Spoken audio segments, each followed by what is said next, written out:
Hi!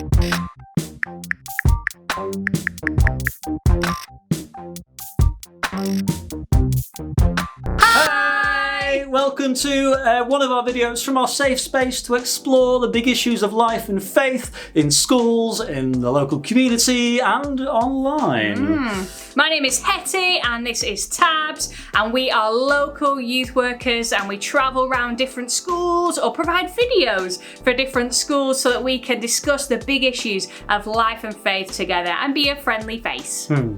In fact, this video we're going to be talking a little bit about school graffiti, tackling the subject of school graffiti. And I was thinking, Hettie, our wall looks a bit bare today. True, it does. It needs a bit of Something. Oh, that's better. Yeah. School graffiti, how you can leave your mark on your school.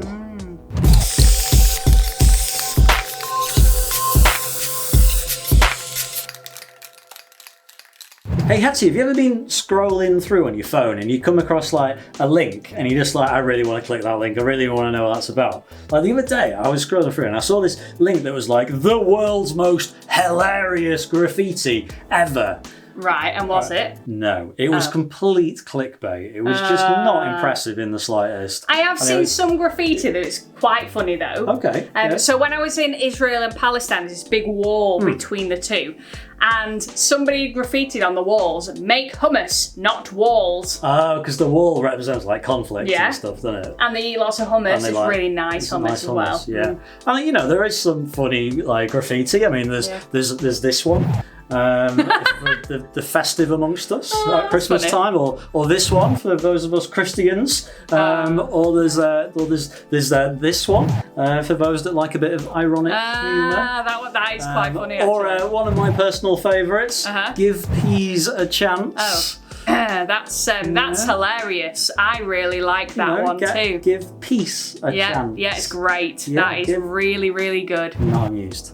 Oh well. We're not actually talking about graffitiing your school today. Because we don't condone that. We wouldn't condone that really. Although, you know, there's some good street art around the world, you know. There's a very big difference between good street art and graffiti. Just rubbish graffiti like.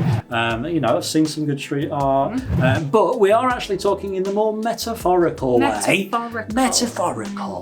of how you can leave your mark on your school. We have some top tips for you on how to leave your mark on your school. When you leave secondary school, what do you want to be remembered for? What do you want your legacy to be? What do you want your peers and your teachers and the school community to think, yes, Jimmy, I remember him. This is why he was that person that did that great thing. Anyway. Whatever. Tip number one. Tip number one is get involved. Get involved. So speaking of art, we go around a lot of secondary schools. Well, not right now, but we did before the pandemic. And it was great to see artwork around the schools. And some of it, there was names and we were like, whoa, I know that person. And they definitely left school a long time ago. And it's really cool that things like artwork can stay up in a school for quite a while.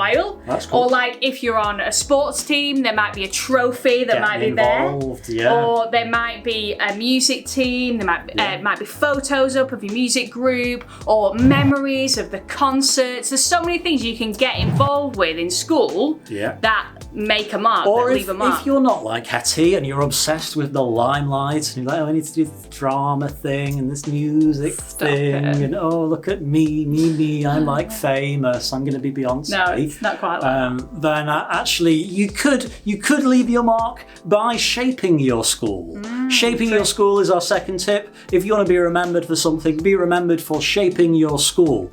You see, a few years ago I ran something called the Hero Awards in Southport, where we had schools nominated students in their school to receive awards for being a bit of a hero, a bit of someone to look up to, someone who deserved a bit of recognition.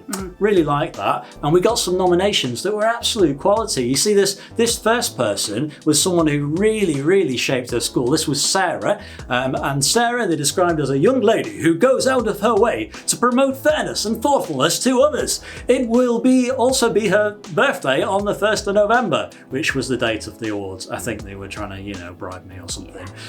We want to nominate Sarah for work with the charity Bullies Out and being an amazing ambassador in her school. Cool. I love that. She was shaping her school around something that she was passionate about. Yeah, that's good. And she wanted to make her school be somewhere where bullying just was absolutely stamped out. It reminds me a little bit, in a kind of smaller but incredible way, of people like in history, like Martin Luther King, who had this real passion for fairness and justice, which kind of came quite a bit from his own faith as a Baptist church leader and that kind of thing, and wanting everyone to know they were valued and loved. And so he set about with the civil rights movement and really shaped the world, and the world's still being shaped by that movement today. Incredible. Very incredible. Really, really like that. So what are you passionate about? What can you do to shape your school?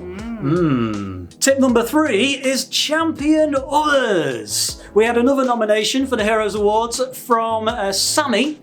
Sammy was described as an excellent role model within her school, thoughtful, caring, considerate towards others, and this was reflected in her appointment to the school council. Wow. Nice. So you could really shape your school, but you could champion others as well through getting involved in councils and committees and things like that. If you want your school to support the values in some way of something, then you could be involved in really shaping that.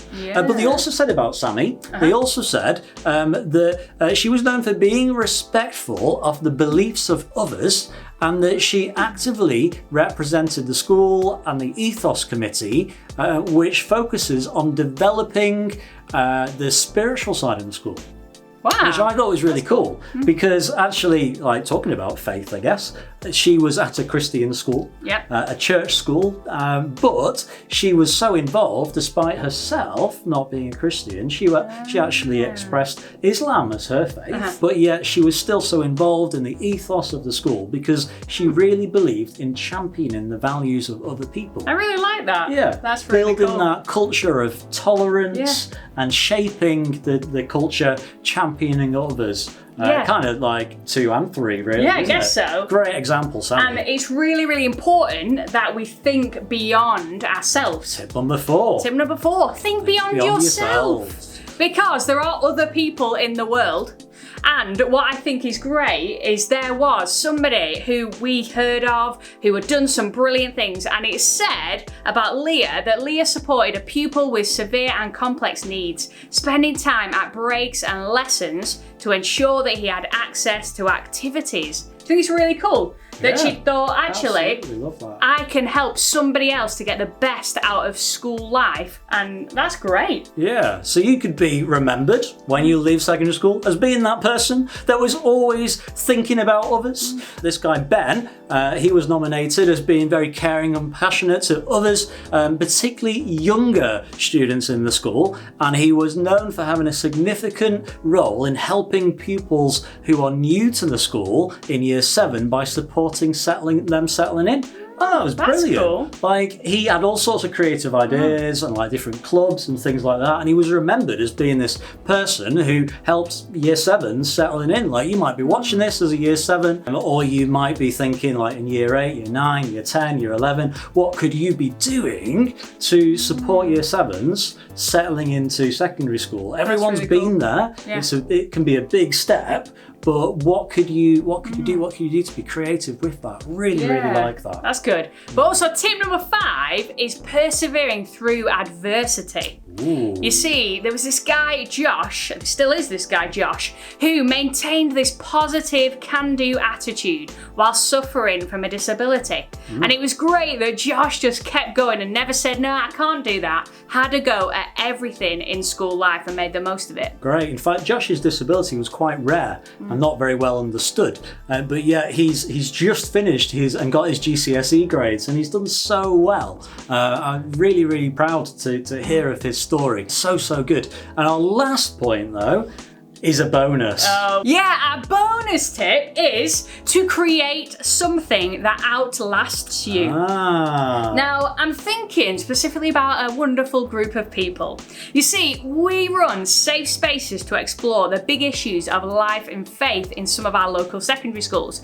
And we have young people that are part of those schools that help us to run those groups and help the other students that are there to make sure that they benefit as much as they can. But also, it could be that you could create something else that outlasts you. Some other group or club or something else in school, like perhaps there's a sports team that doesn't exist because nobody thinks that anyone else plays it and you could do it. Or a new band within the music department. Something like that. Or maybe like renovating some kind of rundown part of the school building or things like that. Things that really cool. are going to leave a legacy once you've gone. Yeah. Quality way to be remembered. True.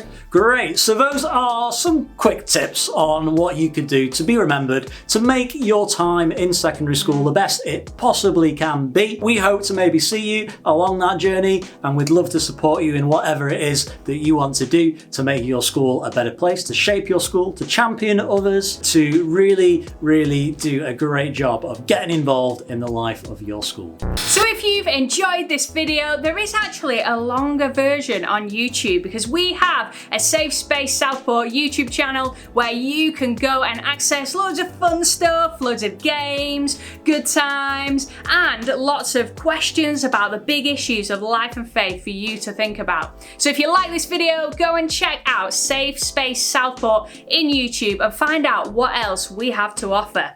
But for now, we'll hopefully see you in another lesson soon. Bye!